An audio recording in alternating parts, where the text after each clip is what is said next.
ताहिर गोरा के शो बिला तकल्लुफ में मैं हलीमा सादिया आपको खुश आमदीद कहती हूँ।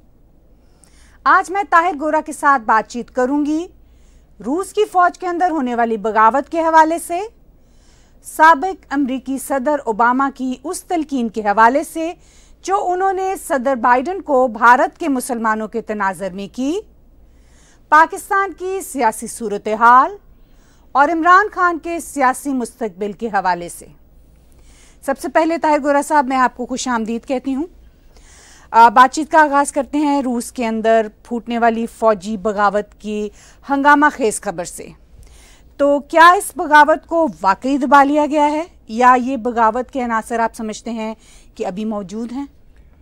देखिए, इन दोनों बातों का मुख्तसर जवाब तो ये है कि अपरेंटली लगता है कि इस बगावत को रूसी हुकाम के बयानात के मुताबिक दबा लिया गया है, मगर वो अपरेंटली ही दबाया गया है। इस बगावत के अनासर यकीनी तौर पर रूस की फ़ौज में मौजूद है। उसकी वजह यह है कि सदर पुतिन जिस तरह की आमराना पॉलिसियों को जारी रखे हुए हैं, ये कोई रूस यूक्रेन के जंग के तनाज़र में नहीं बल्कि अरसा दराज से हमें दिख रहा है कि रूस के अंदर उनकी आमराना पॉलिसियाँ बड़ी शिद्दत से जारी हैं और रूसी अवाम भी वेस्टर्न दुनिया के मुताबिक अपने मुआशरों को करना चाहते हैं। मैं सिर्फ डेमोक्रेसी की बात नहीं कर रहा, मैं रूसी अवाम की उन एस्पिरेशन की बात कर रहा हूँ जो लिविंग स्टैंडर्ड के हवाले से है। तो अगरचे सदर व्लादिमीर पुतिन ने अरसा दराज से अवाम को एक चूरन बेचा है कि मैं स्ट्रॉन्ग मैन हूँ, मैं वेस्ट के मुकाबले में सोवियत यूनियन के टूटने के बाद नए रूस को खड़ा कर रहा हूँ, इस्टेब्लिश कर रहा हूँ। लेकिन दुनिया की कोई भी अवाम हो, उनकी ख्वाहिश अपनी रजीम से, अपने लीडर से ये होती है कि उनका लिविंग स्टैंडर्ड कितना अच्छा है, उनकी ज़िंदगी की आसाइशें कितनी अच्छी हैं। ये तो खैर एक एस्पेक्ट हो गया। अब अगर प्रिसाइजली फ़ौज के अंदर होने वाली जो बगावत है जिसकी खबरें आई, पहली बात यह है कि हम जर्नलिस्ट जब से ये जंग रूस ने इम्पोज की है यूक्रेन पर, हम सुन रहे थे और गैस भी कर रहे थे कि इस तरह की छोटी छोटी म्यूटनी के आसार थे।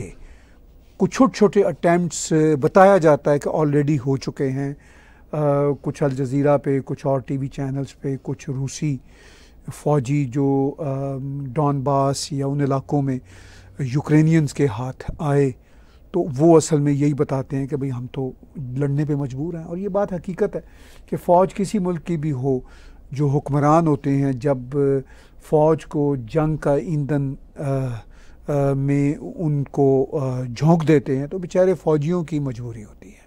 फ्रैंकली फ़ौजी भी आम इंसानों की तरह खामखा मरना नहीं चाहते।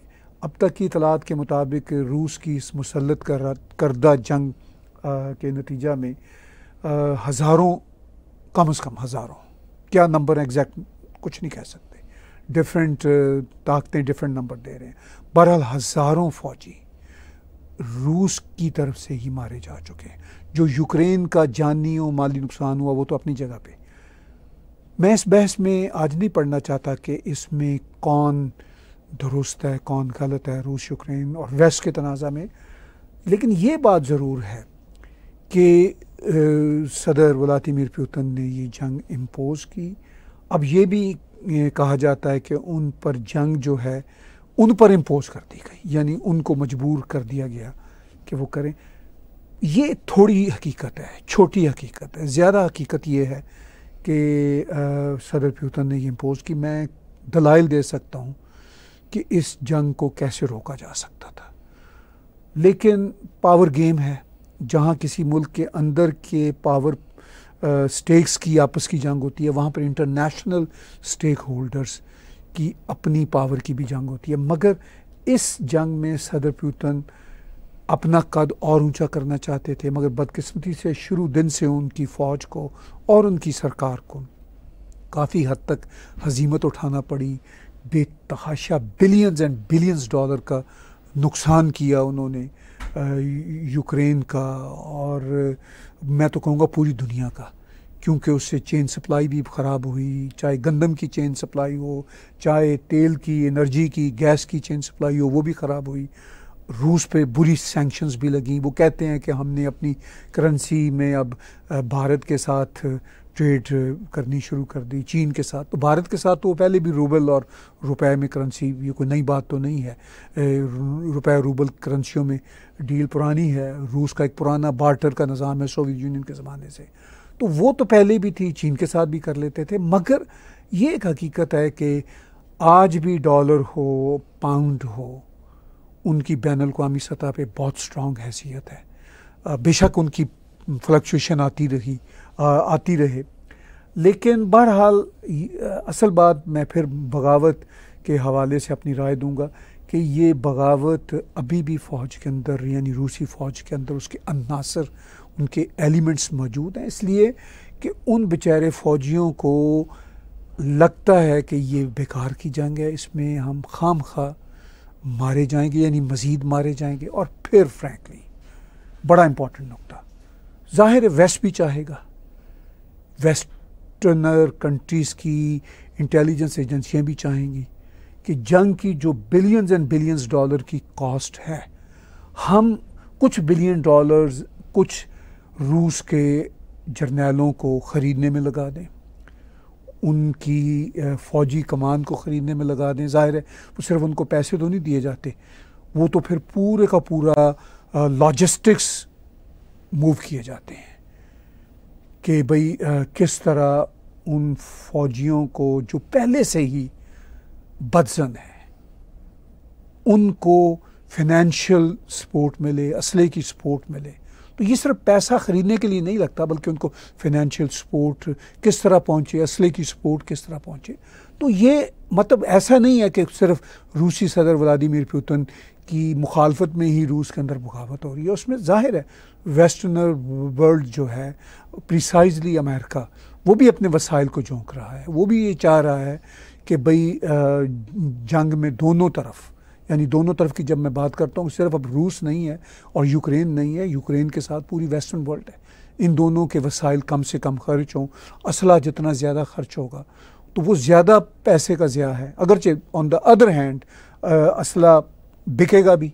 यानी इतनी ये पेचीदा बातें हैं कि हम किसी ब्लैक एंड वाइट स्ट्रोक्स खेल के नहीं बयान कर सकते। इसमें जैसे कहते हैं तह दर तह, इसकी कई लेयर्स हैं, और उन सब लेयर्स के बावजूद फिर जो पावर होल्डर्स, उनकी ये ख्वाहिश होती है कि सारे कार्ड खेलें, सारे पत्ते खेलें, और जहाँ जहाँ से जो रिजल्ट आए उसको लेते जाएं। इस फौजी बगावत के सामने आने के बाद आपको रूस और यूक्रेन वॉर किस तरफ जाती नज़र आती है? इसका क्या रुख इख्तियार करेगी? हाँ, ये बड़ा इम्पोर्टेंट क्वेश्चन आपने किया। देखिए, आज करीब 1.5 बरस हो गए रूस की मुसल्लत करदा जंग के हवाले से। फिर हमने देखा जब ये फरवरी 2022 में रूस ने, गालबन 25 फरवरी की तारीख थी जब ये इम्पोज की 2022 में, तो उसके बाद ही वेस्टर्न वर्ल्ड फौरी तौर पर यूक्रेन के पीछे आन खड़ी हुई थी। और बीच में ऐसे कई मराहिल आए कि ख़तरा हुआ कि कहीं ये न्यूक्लियर कोई हादसा ना हो जाए। वो ख़तरा अभी भी नहीं टला। अभी भी इस बात का ख़तरा है कि कहीं डेस्परेशन में व्लादिमीर पुतिन कोई ना कोई यूक्रेन के अंदर या कहीं पर भी दुनिया में एटॉमिक एक्सपेरिमेंट ना करते हैं। चूँकि व्लादिमीर पुतिन को भी तो वेस्टर्न वर्ल्ड अब बिल्कुल दीवार के साथ लगा रही है। तो वही जो दूसरी जंग अज़ीम में हुआ था, वो तो खैर तब थोड़ा मामला डिफरेंट था। हालांकि उस वक्त जो हिटलर थे, जो खौफनाक डिक्टेटर था, वो दीवार के साथ लगा हुआ नहीं था पहले, बाद में लगा जब फिर उसने खुदकुशी कर ली। तो व्लादिमीर पुतिन तो शुरू दिन से ही वेस्टर्न वर्ल्ड ने उनको दीवार के साथ लगाने की कोशिश की। लेकिन ये भी हकीकत है कि व्लादिमीर पुतिन भी दीवार के साथ अभी तक पूरे नहीं लगे। चीन के साथ भी मुलाकातें उनकी होती हैं, अरबों के साथ भी हो जाती हैं, भारत के साथ भी उनके राब्ते या उनकी सरकार के राब्ते रहते हैं। उन पर इंटरनेशनल वो जो वॉर ट्रिब्यूनल वालों ने एक बड़ा सख्त मुकदमा भी कर दिया और उस मुकदमे के तहत उनको कन्विक्ट भी कर दिया। इसके बावजूद वो अभी भी पूरे दीवार के साथ नहीं लगे। अब दीवार के साथ अगर वो लगेंगे तो अपनी फौज की अगर कोई बड़े लेवल की बगावत हुई तो उसके नतीजा में दीवार के साथ लगेंगे। अब ये बहुत मुश्किल ये टर्न आया है ये वाला जो बगावत का, चूँकि बगावत की खबरें हम काफ़ी अरसे से सुन रहे हैं, लेकिन अब तो ये बाकायदा रूसी हुकूमत ने भी तस्लीम कर लिया और दुनिया के सामने भी ये हकीकत आ गई। तो इसके बाद अगर कोई इससे बड़ी बगावत होती है, चूँकि इसके पूरे इम्कानात मौजूद हैं, जो खबरें आ रही हैं उनके मुताबिक रूस की फ़ौज में व्लादिमीर पुतिन की हमायत कम हो रही है, उनके मुखालफीन बढ़ते चले जा रहे हैं। अब ये उनका आयरन कर्टन है या आयरन फिस्ट कहना चाहिए, कर्टन भी है जो सोवियत यूनियन के ज़माने का कि पर्दे के पीछे ही सब कुछ हो रहा होता है, और अब ये फिस्ट है यानी उनका आहनी ये मौका है जब तक व्लादिमीर पुतिन चला सकते हैं कि फ़ौज के अंदर आइंदा उठने वाली हर किस्म की बगावत या जो हमें नज़र नहीं आ रही लेकिन उनको पता है उसको कितना दबा सकते हैं। लेकिन अगर ये बगावत बड़े पैमाने पे हुई तो मैं नहीं समझता कि व्लादिमीर पुतिन उसको रोकने में कामयाब होंगे।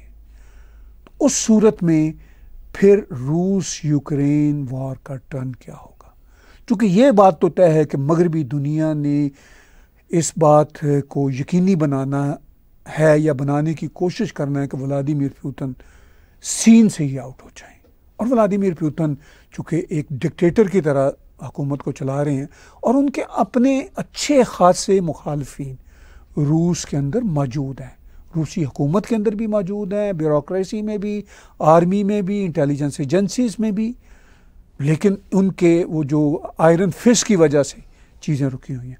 तो अगर तो कोई बड़ी बगावत आई और व्लादिमीर पुतिन को पैरालाइज कर दिया गया तो फिर तो ये जंग ख़त्म हो जाएगी। रूस अपने आप को रीबिल्ड करेगा, यूक्रेन अपने आप को रीबिल्ड करेगा और मंजर कुछ तब्दील होगा। लेकिन अगर व्लादिमीर पुतिन ने कोई डेस्परेशन का मुजाहरा किया, कोई स्टूपिड मैं कहूँगा, कोई वही एटॉमिक एक्सपीरियंस किया चाहे छोटा मोटा ही सही, तो फिर ये जंग मज़ीद संगीन हो जाएगी। अभी तो वेस्टर्न वर्ल्ड, यूरोपियन दुनिया, अमेरिका इसमें पीछे बैठी हुई है, बराह रास्त एपरेंटली इन्वॉल्व नहीं है। लेकिन अगर कोई ऐसा वाक़या हो गया तो फिर उनको एपरेंटली शायद इन्वॉल्व होना पड़ेगा, ख़तरनाक हो जाएगी। तो कंक्लूड मैं यूँ करूँगा कि फिर दो ही तरह के टर्न आने के इम्कान हैं अगर ये बगावत किसी और तरह की बड़ी सामने आती है। या तो व्लादिमीर पुतिन की जो किचन कैबिनेट और जो उनका क्लोज सर्कल है वो क्रैश हो जाएगा, या फिर ये डेस्परेशन में कोई और स्टूपिड कदम उठा लेंगे। लेकिन ये बात तय है मुझे जो आज लगता है कि ऐसा नहीं होगा कि व्लादिमीर पुतिन अपना जो स्ट्रॉन्ग होल्ड है जो उन्होंने अब तक बरकरार रखा है वो उसको बरकरार रख पाएंगे और मज़ीद आने वाले सालों में रूस के एक पॉपुलर लीडर के तौर पर रह सकेंगे।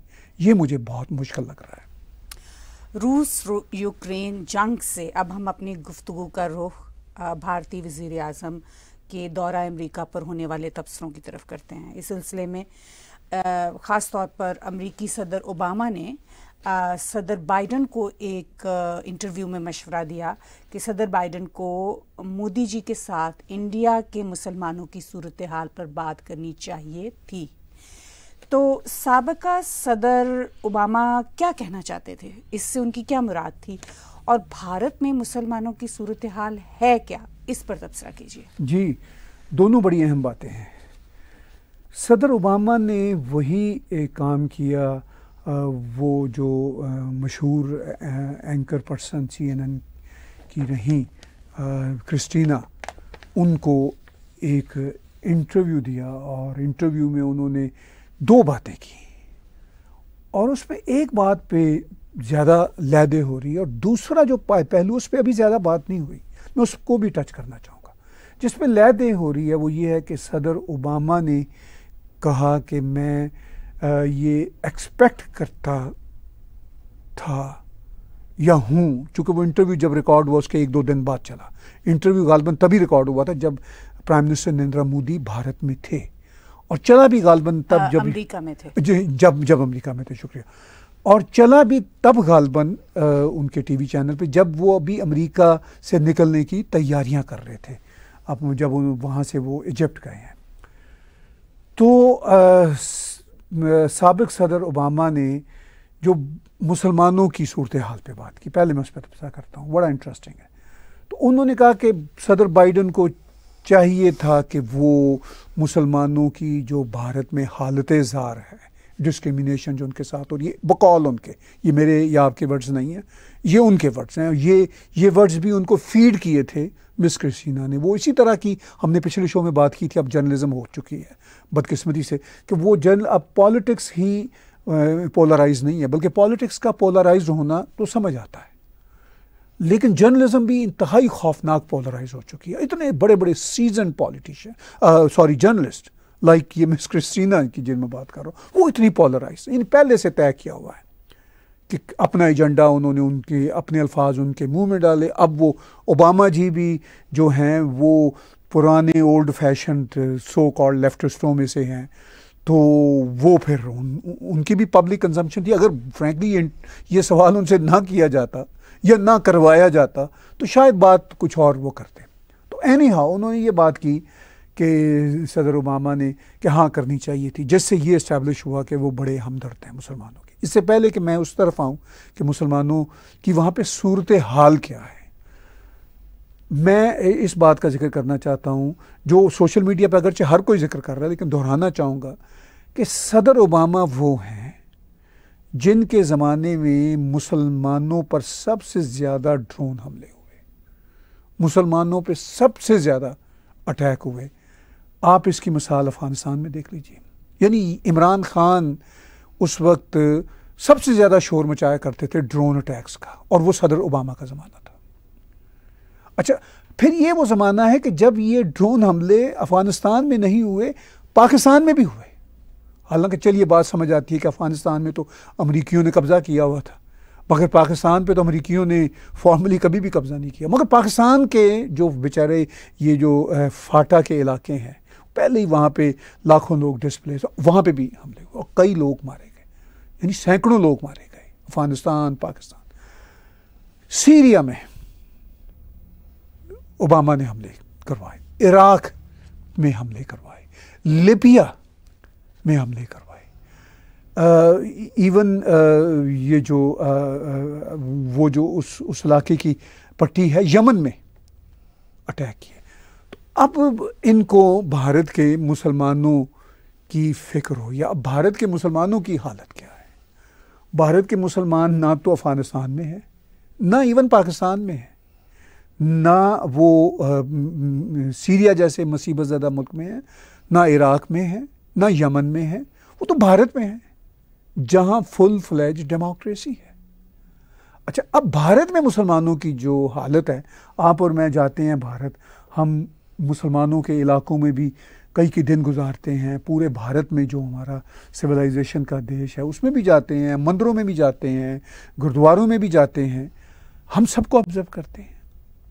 अब किसी किस्म की कोई मुझे बेचैनी ना तो जामिया मिलिया के इलाकों में नज़र आती है, ना जवाहरलाल नेहरू यूनिवर्सिटी के इलाकों में नज़र आती है, ना जो वो जो करोल बाग, चांदनी चौक के जो इलाके हैं जहाँ पे मुसलमानों की पॉपुलेशन है, वहाँ कोई बात ही नहीं कर रहा। अच्छा, कोई अगर वहाँ कोई खामोशी तो है नहीं। भारत में तो ज़रा सा पटाखा छोड़ दें तो लोग फौरी तौर पर तबसरे करना शुरू कर देते हैं। वो मतलब कोई ऐसा मुल्क तो है नहीं, वो कोई रूस तो है नहीं, वो कोई बलूचिस्तान तो है नहीं कि जहाँ पे लोग अपने होंठों को सिल लेंगे और कहेंगे कि भाई फ़ौज आ गई या इंटेलिजेंस एजेंसी आ गई। कोई ऐसा चक्कर नहीं है। इवन जम्मू कश्मीर में चले जाएं, आप जम्मू कश्मीर पे शो करते हैं, कोई ऐसी सूरत हाल, कोई ख़बर ऐसी नहीं होती कि वहाँ पे लोगों के होंठ सील दिया जाए। अच्छा, तो मेरा कहने का मकसद ये कि जब हम इतनी बड़ी बड़ी मुस्लिम कम्युनिटीज़ में जाते हैं, अभी हम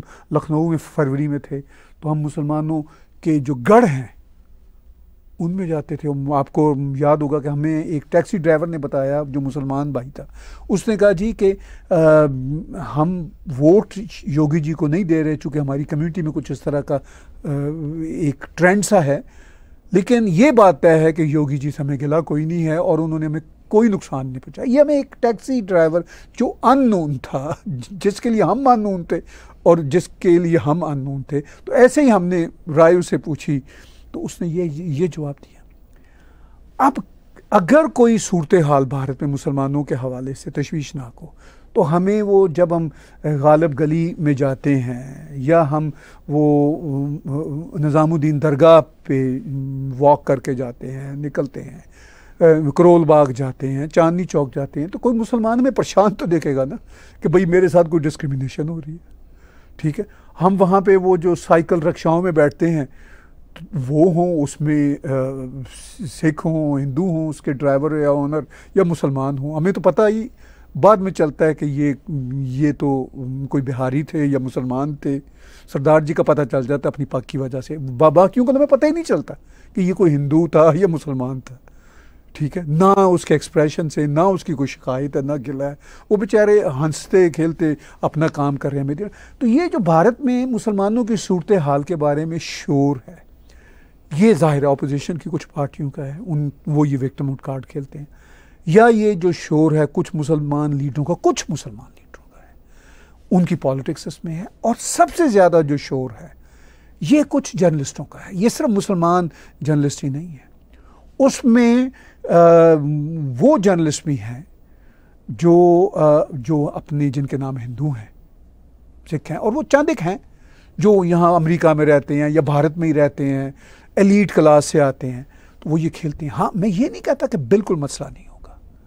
भारत की हिस्ट्री ऐसी है कि एक बहुत ही बड़ा देश है आबादी में के लिहाज से, तो वहाँ पे कम्युनल इश्यूज हमेशा से होते रहे हैं, हर बड़ी सोसाइटी में होते हैं। लेकिन अब जो सूरत हाल है, अब जब से prime minister Narendra Modi office में है, बहुत कम है। मेरी ख्वाहिश होगी, मैं चैलेंज करता हूँ लीमा यहाँ पे, कि जब हम भारत नेक्स्ट टाइम जाएं तो जो जर्नलिस्ट, मैं सबका एहतराम करता हूँ, हम उस तरह के लोग, हम सबके साथ डायलॉग करने को तैयार होते हैं।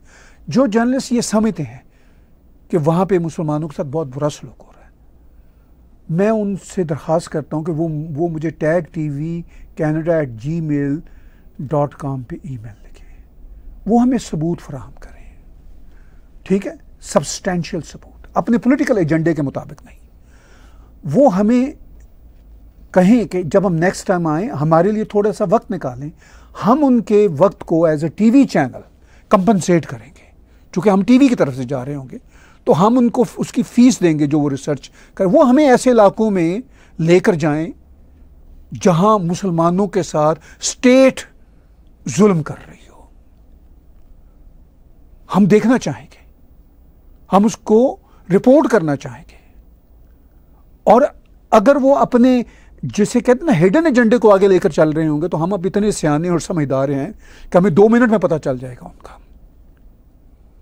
तो सूरत हाल बिल्कुल एक नॉर्मल और बेहतरीन मुआशरा है। भारत के मुसलमान डेमोक्रेसी की नेमतों को इतनी सहूलत और उम्दा तरीके से इंजॉय कर रहे हैं जो किसी भी मुसलमान मुल्क में बशमूल पाकिस्तान मुमकिन ही नहीं है।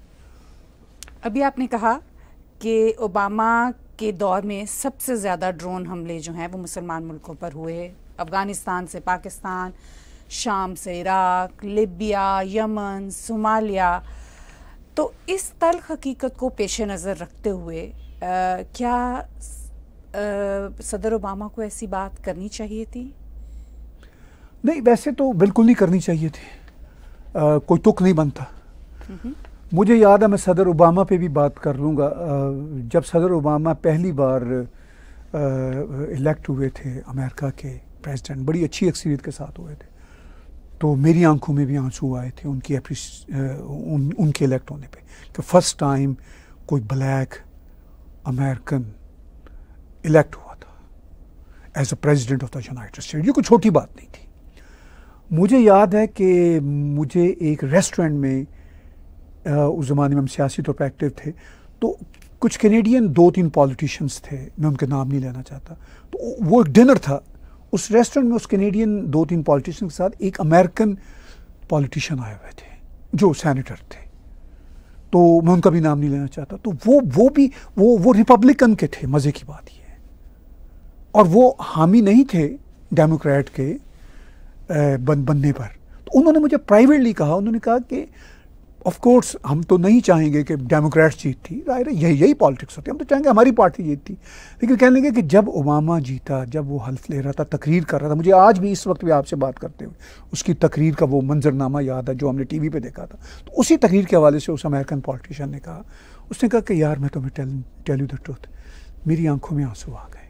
यानी वो मुखालिफ सेनेटर कह रहा था, वाइट। कहने लगा यार कहने लगा मैंने दिल में बहुत अच्छा महसूस किया कि यार चलिए अब वो दिन आ गया कि अमेरिका में एक ब्लैक अमेरिकन प्रेसिडेंट इलेक्ट हुआ है। ये उसके जज्बात थे, और वाकई मेरे भी यही जज्बात थे। लेकिन बदकिस्मती से सदर ओबामा फिर जब आगे आगे चले तो पता लगा कि वो भी एक ख़ास तरह के पपेट थे जो पॉलिटिकल एस्टैब्लिशमेंट होती है, जो इंटरनेशनल एस्टैब्लिशमेंट होती है। सदर ओबामा कोई ख़ास काम ना कर सके, ज़्यादा से ज़्यादा उन्होंने हेल्थ केयर का एक बिल, वो उसके इर्द गिर्द ही वो पॉलिटिक्स करते रहे। और बाकी जो आपने पूछा उनको ये बात करनी चाहिए थी, जबकि उन्होंने इतने मुल्कों पे हमले किए, बाकी उनका काम यही था कि इन मुल्कों पर हमले करवाते रहते थे ड्रोन्स का। अब दूसरी बार भी वो इलेक्ट हो गए, तब हमारा एंथुजियाज्म नहीं था, मेरी कोई ख्वाहिश नहीं थी, ना तो ये थी कि ये इलेक्ट हो, ना ये थी कि ये इलेक्ट ना हो, चूँकि हमने 4 साल में देख लिया था कि क्या इन्होंने डिलीवर किया। तो बहरहाल 4 साल और आ गए। तो उन 4 सालों के बाद वैसे भी अमेरिका में 2 टर्म से ज़्यादा कोई सदर बन नहीं सकता, तो फिर वो ख्वाहिश ख़त्म होगी। और शायद यही वजह है कि ओबामा के जो दूसरा टेन्योर था वो इतना मायूस कुन था कि मिस्टर ट्रंप जैसा अनप्रेडिक्टेबल आदमी भी लोगों ने फिर सदर बना दिया। वो इतने तंग आ गए, उन्होंने कहा हमारा, जो पंजाबी में कहते हैं, हमारा चाल रह गया। मतलब इसमें सिर्फ ये किसी काले गोरे मुस्लिम किसी खातून के president of the United state बनने का मसला नहीं है। मसला ये है कि कितने आप उस बात के अहल हैं, कितने कॉम्पिटेंट हैं। सिर्फ इस बात पे जी आप खातून हैं या मर्द हैं, या आप गे हैं, या आप काले हैं, या चीने हैं, या आप भारतीय हैं, कोई भी आपकी डिफरेंट आइडेंटिटी हो, आपको इस बुनियाद पर बनना चाहिए सदर of the United state of America. भाई आप ज़रूर बने, लेकिन सिर्फ इस बात पे नहीं, उसकी कोई अहलियत भी होनी चाहिए। तो एनी हाउ बात थोड़ी लंबी हो गई ओबामा साहब के हवाले से, मगर ओबामा साहब की इस स्टेटमेंट से ओबामा साहब काफ़ी एक्सपोज हो गए, और दुनिया में अब काफ़ी उनको इस अपनी स्टूपिड बयानबाजी पे फेस करना पड़ेगा।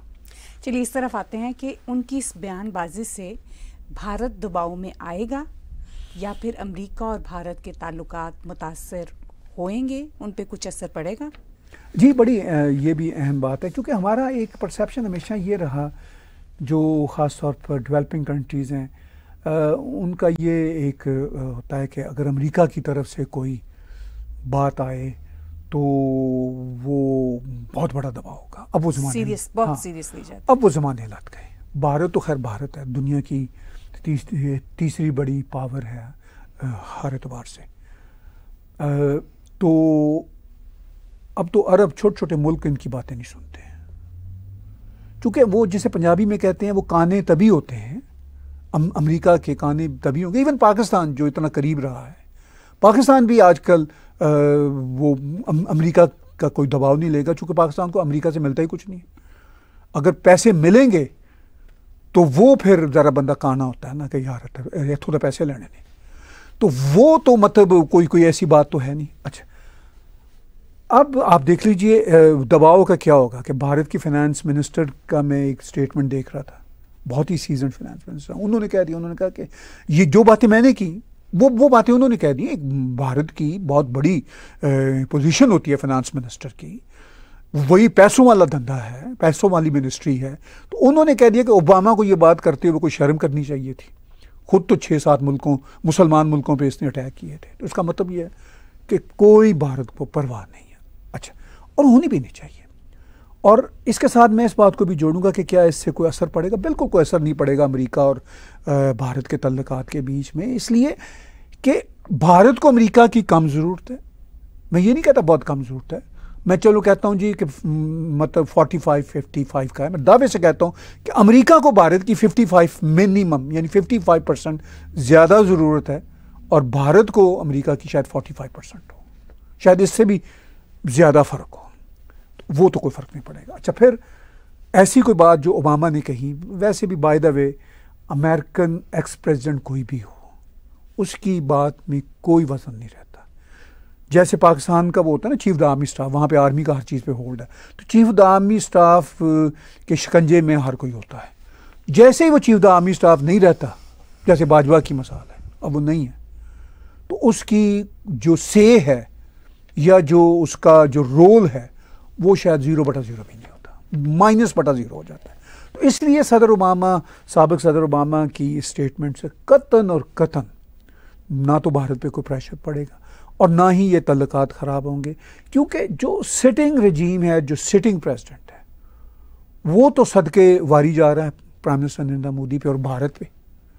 ये अपनी वो बयानबाजियाँ कर रहे हैं, तो इनकी बयानबाजी से जो भारत के ख़िलाफ़ कुछ लोग हैं, वो इनको एक लेक्चर और 20-30-50 हज़ार या $1 लाख का और मिल जाएगा। और जो सहाफ़ी इस तरह के हैं, हालांकि कितने सीजन सहाफ़ी हैं, वो अपने थिंक टैंकों में काम करते रहेंगे, बस उनका ही इसमें कुछ ना कुछ थोड़ा भला हो जाएगा $1-2 लाख का। ना भारत और अमेरिका के तल्लुकात ख़राब होंगे और ना भारत पे रत्ती भर भी कोई प्रेशर होगा। चलिए, आखिर में थोड़ी सी बात कर लेते हैं पाकिस्तान के हवाले से। पाकिस्तान में 100 से ज़्यादा आर्मी ऑफिसर्स को 9 मई के वाक़यात में मुलविस करार देते हुए नौकरियों से निकाल दिया गया। आप इस सूरत हाल को कैसे देखते हैं और इस पर क्या तबसरा करना पसंद करेंगे? देखिए, ये सिर्फ 9 मई का ही वाक़या नहीं है जिसके तनाज़ुर में इनको निकाला गया है। ये तो एक बहाना मिल गया, या एक जवाज़ मिल गया, या एक रीज़न मिल गया। यानी तीनों बातें, बहाना भी है, जस्टिफिकेशन भी है, रीज़न भी है। बहुत सारे लोग पहले ही पाकिस्तान आर्मी के जो इस वक्त के सरबराह हैं आसिम मुनीर, उनकी जो कमान है उनकी रेडार पर थे। अब पाकिस्तान में भी जो आर्मी है वो यकमुठ नहीं है। मैं ये बात बड़े अरसे से कह रहा हूँ। अब इस वाक़े ने तो साबित कर दिया, यानी खुद ही पाकिस्तान आर्मी ने मेरी बात को साबित कर दिया। कुछ छोटी बात है कि एक lieutenant general sitting, 2 major general और दर्जनों ब्रिगेडियर और कर्नल, इस लेवल के लोग फारिग हुए हैं। ये कुछ छोटी बात है। तो जो मैं बहुत सालों से कह रहा हूं कि आर्मी के अंदर एक लड़ाई चल रही है, तो उसका मतलब ये है कि मैं ठीक कह रहा था, वरना इतने ज़्यादा नंबर, वो भी ऑफिसर्स के, उनको फारिग करना ना पड़ता पाकिस्तान आर्मी की मौजूदा लीडरशिप को। और जो हमारी इंफॉर्मेशन है वो ये है कि अभी और भी इससे बड़ी तादाद जो है ना, वो रेडार पे हैं।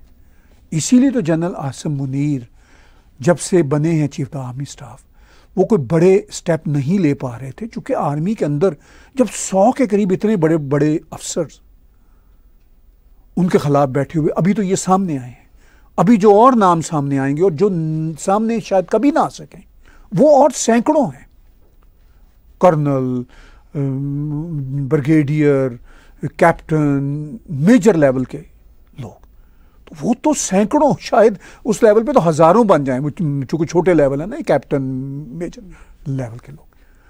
तो अब उन 100 बड़े अफसरों का खुद फौज की तरफ से ये इतराफ़ करना कि हमने इनको 9 मई के वाक़या से मुलव्वस पाते हुए नौकरियों से फारिग कर दिया। मुझे ये नहीं पता कि सिर्फ नौकरियों से फारिग किया गया है या कुछ और भी एक्शन होंगे, लेकिन नौकरियों से फारिग करने की खबर भी पाकिस्तान आर्मी के ISPR की तरफ से एक बड़ी धमाका खेज खबर।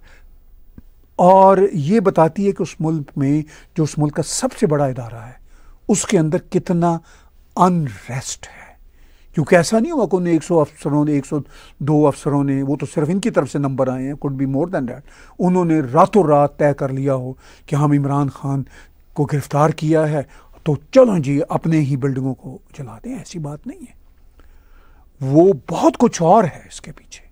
ये तो वो, जैसे मैंने कहा कि एक रीज़न और एक जस्टिफिकेशन हाथ में आई कि चलो भाई अब ओपन हम इन्वेस्टिगेशन करके और ओपनली बताएंगे कौम को और दुनिया को कि लो जी इनको फारग कर रहे हैं। तो ये मैं समझता हूँ कि एक बहुत बड़ी खबर है और ये इस बात की निशानदेही है कि आइंदा आने वाले दिनों में, पंजाबी में जैसे कहते हैं, वहाँ पे और मज़ीद तह पटास होगी, यानी मज़ीद वहाँ पे उथल पुथल होगी और ये कोई अच्छा साइन नहीं है।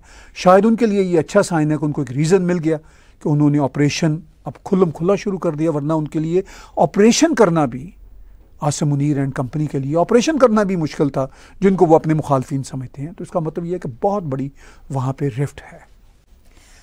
इस पूरी सूरत हाल में क्या आपको पाकिस्तान में अगले इंतखाबात वक्त पर होते नज़र आते हैं? और इसी हवाले से इमरान खान और उनकी तहरीक-ए-इंसाफ, उनका मुस्तकबिल आपको कैसा नज़र आता है? देखिए, दोनों बड़ी इंपॉर्टेंट बातें हैं। इमरान खान कोई 9 मई से पहले तक तो उनकी हर तकरीर में एक ही जुमला होता था कि पाकिस्तान के मसाइल का हल वो फौरी इंतखाबात है। अब जब से उनकी पार्टी के लीडर्स, जिसे कहते हैं कि विद इन 2 वीक्स टाइम छोड़ के गए हैं, सारे ही चले गए ऑलमोस्ट, चांदिक को छोड़ के। जो चांदिक बज़ाहिर नज़र भी आते हैं वो भी बस दिखावे की हद तक है। उसके बाद इमरान खान की तकरीरें तो खैर बैन हो चुकी हुई हैं टीवी पे, तो वो अब जिस तरह हम यूट्यूब चैनल चलाते हैं वो उसी तरह अपना बस यूट्यूब चैनल चला रहे हैं। और उनकी एक तकरीर पे मैं व्यूज़ देखता हूँ कि वो 2-2.5 लाख ऑन एन एवरेज होते हैं जो वो कौम से डेली खिताब करते हैं मैक्सिमम। तो इससे ज़्यादा व्यूज़ तो मेरे और मेजर साहब की गुफ्तगू के होते हैं। और मेजर साहब के जो अपने शोज़ हैं, मेजर गौरव आर्या की मैं बात कर रहा हूँ, उनके अपने जो शोज़ हैं वो समटाइम तो मिलियंस में होते हैं। तो उसका मतलब ये है कि इमरान खान बस अब हमारी तरह के ही यूट्यूबर रह गए हैं। मैं इसको लाइटर टोन में ये कहना चाहता हूँ, मगर ये रियलिटी भी है। ठीक है, अब इस सारी सिचुएशन में अब वो इलेक्शन का कोई जिक्र नहीं कर रहे हैं, क्योंकि उनको पता है कि भाई इलेक्शन होंगे तो मेरी पार्टी का तो बंदा ही कोई साथ खड़ा नहीं है। पहले वो कहते थे कि टिकट लेने के लिए लाइनें लगी हैं, अब टिकट वापस करने वालों की लाइनें तो नहीं, उन्होंने भेज भी दिए टिकटें, बल्कि उन्होंने प्रेस कॉन्फ्रेंस में कह दिया कि आपकी टिकट वापस। तो अब इमरान खान इलेक्शन की कोई बात नहीं कर रहा। अब उसको समझ नहीं आ रही मैं क्या बात करूं। वैसे तो पहले भी उसको समझ नहीं थी कि मैं क्या बात करूं, वो टामुक टोइयां मारता रहता था। अब उसको समझ ही नहीं आ रही क्या वो बात करे। तो इस सारी सूरत हाल में अब जो PDM सरकार है और इस्टेब्लिशमेंट है, उनके ये फेवर में है कि इलेक्शन अक्टूबर में हो जाए, जो कि नेचुरल तरीका, ताकि इमरान खान का वो जो एक हवा है वो दोबारा से फिर खड़ा हो। इससे पहले ही इलेक्शन हो जाए और एक हंग पार्लियामेंट बन जाए। चूँकि इमरान खान की पार्टी के बहुत सारे लोग उनको छोड़ के वो इस्तेकाम पाकिस्तान पार्टी में चले गए हैं, कुछ पीपल्स पार्टी में, कुछ इधर उधर जाने की कोशिश कर रहे हैं, कुछ अभी आज़ाद ख्यालों में बैठे हुए हैं। तो इनके तो अब फेवर में जाता है। पहले इमरान खान के फेवर में ये बात थी कि इलेक्शन फौरी हो, ताकि उस वक्त उनका ये ख्याल था कि मैं जीत जाऊंगा, और PDM नहीं चाहती थी। अब PDM को लगता नहीं है, बल्कि ये वाज़ेह हो गया कि इमरान खान तो अब जीतने से रहेगी। और ये भी पता है PDM को कि अब PDM भी कोई अक्सरियत वाली जमात के तौर पर शायद ना उभर सके, चूँकि इस्टेब्लिशमेंट नहीं चाहेगी। इस्टेब्लिशमेंट चाहेगी कुछ पीपल्स पार्टी सीटें ले, कुछ नून लीग ले, कुछ काफ लीग शुजात हुसैन की ले, कुछ ये इस्तेकाम वाले लें, कुछ आज़ाद लोग लें, तो ये एक हंग पार्लियामेंट बन जाए ताकि उसको हैंडल करना आसान रहे। तो लगता यही है कि इलेक्शन वक्त पे होंगे। अगरचे पाकिस्तान के जर्नलिस्ट और पाकिस्तान के तजिया निगार ये भी ख़दशा ज़ाहिर कर रहे हैं बार बार कि शायद इलेक्शन अगले साल चले जाएं, मगर मैं ये समझता हूँ यहाँ पे बैठ के जो मंजरनामा कनाडा से देख रहे हैं कि वहाँ पे तेल देखो तेल की धार देखो वाली सूरत हाल है। चूँकि वहाँ पे कुछ पता नहीं चलता अगले रोज़ क्या सूरत हाल होगी, क्योंकि आखिरी जो रोड़े रह गए हैं राह के, वो पाकिस्तान के वो चीफ जस्टिस और उनके कुछ हमनवा हैं, चूँकि उनके कुछ जर्नैलों के साथ रिश्तेदारियाँ हैं और अब उनका भी नोटिफिकेशन जाने का हो ही गया और नए के आने का नोटिफिकेशन गालबन 17 सितंबर को हो गया।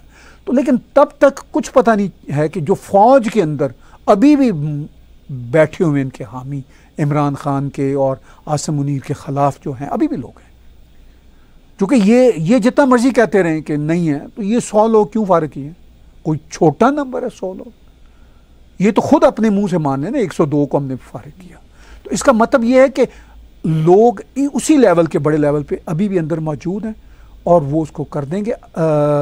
कोई भी चैलेंज कर सकते हैं, पाकिस्तान में कुछ भी हो सकता है, वैसे तो दुनिया में कहीं कुछ हो सकता है। अब आपका सवाल का दूसरा हिस्सा कि इमरान खान की सियासत का मुस्तकबिल क्या है, और उसके साथ साथ जो तहरीक इंसाफ जी उनका उसका क्या मतलब? हाँ, ये भी आपने अच्छी बात याद दिलाई। तहरीक इंसाफ इमरान खान है और इमरान खान तहरीक इंसाफ है, क्योंकि हमने देख लिया कि तहरीक इंसाफ का कोई भी आलमोस्ट बंदा नहीं रहा, तो तहरीक इंसाफ को तो ख़त्म हो जाना चाहिए था। वो सिर्फ अकेला इमरान खान ही रह गया, तो वही फिर इमरान खान यानी जमात भी इमरान खान है तहरीक इंसाफ की और इमरान खान भी जमात है। अब इनका मुस्तकबिल ये है कि अब वहाँ से तो पाकिस्तान से ये ख़बरें आ रही हैं कि ये धीरे धीरे फ़ौज घेरा तंग कर रही है। अभी 2 रोज़ पहले ही फ़ौज के ISPR के जनरल साहब ने कहा कि हम किसी को नहीं छोड़ेंगे, नाम नहीं वो ले रहे। उनसे पूछा गया जो मास्टरमाइंड है 9 मई के वाक़यात का, वो तो फ़ौज इमरान खान को मानती है, तो उन्होंने कहा उसको भी नहीं छोड़ेंगे। इमरान खान लेकिन अभी मतलब एटलीस्ट ज़मान पार्क में हैं, मौजूद हैं, डेली यूट्यूब का चैनल चला रहे हैं वहाँ से, और वो वहाँ पे गिरफ़्तार नहीं हुए। और उनकी बेगम और उनकी मुमकिना पोटेंशियल गिरफ़्तारी की ख़बरें भी आ रही हैं, उनके पोटेंशियल और भी बहुत सारे मामलात की ख़बरें आ रही हैं। तो ये जो है मुस्तकबिल उनका, अब वो ख़बरें जो आ रही हैं वो हकीकत में किस तरह ढलती हैं उस पे इसका दारो मदार है।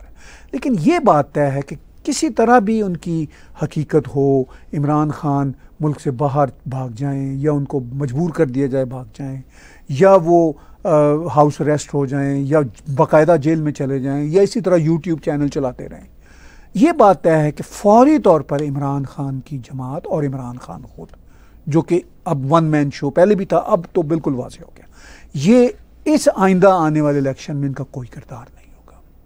हो सकता है कहीं ना कहीं इनके 2-4 हामी आज़ाद उम्मीदवार के तौर पर दिखावे के लिए जीत भी जाएं और गवर्नमेंट कहे, इस्टेब्लिशमेंट कहे, देखिए जी हमने तो तहरीक इंसाफ के भी 2-3 सपोर्टरों को जीतने दिया है, लेकिन वो कुछ नहीं कर सकते। तो इस सारी सूरत हाल में इमरान खान की सियासत का फौरी मुस्तकबिल जो है ना वो कमज़ोर है, बल्कि ना होने के बराबर है, मैं ये समझता हूँ। हाँ, ये हम कह सकते हैं कि फिर आइंदा 3-4 साल में अगर फ़ौज के अंदर पेंतरेबाजियाँ बदली गई और इनके सपोर्टर फिर से आ गए या इनकी ज़रूरत महसूस हुई, तो फिर शायद कोई इनका मुस्तकबिल बन जाए। लेकिन तब तक ये 75-76 साल के हो चुके होंगे, फिर बड़ा मुश्किल होगा, फिर मज़ीद मुस्तकबिल ये क्या चाहेंगे। लेकिन मुझे वो भी मुश्किल अब लग रहा है कि ऐसा भी शायद ना हो, चूँकि इमरान खान को अपनी ज़ुबान पे काबू नहीं है और ना अपने दिमाग पे काबू है। वो जिस तरह स्टूपिड चीज़ें सोचते हैं उसी तरह कहते चले जाते हैं। सियासत में ये जो एग्रेसिव और अनवाइज किस्म का नैरेटिव होता है वो हमेशा नहीं चल सकता, वो वक्ती तौर पर चल सकता है, हमेशा नहीं चल सकता।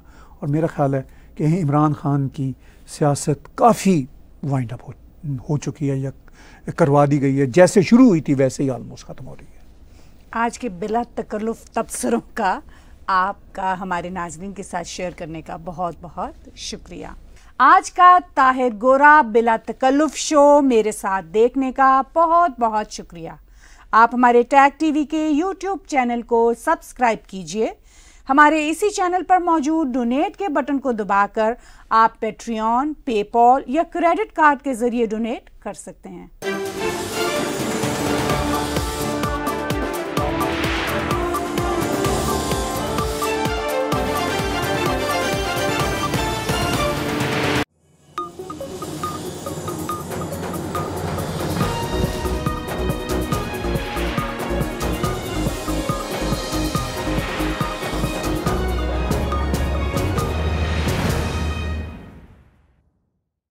Subscribe TAG TV YouTube channel and press the notification button.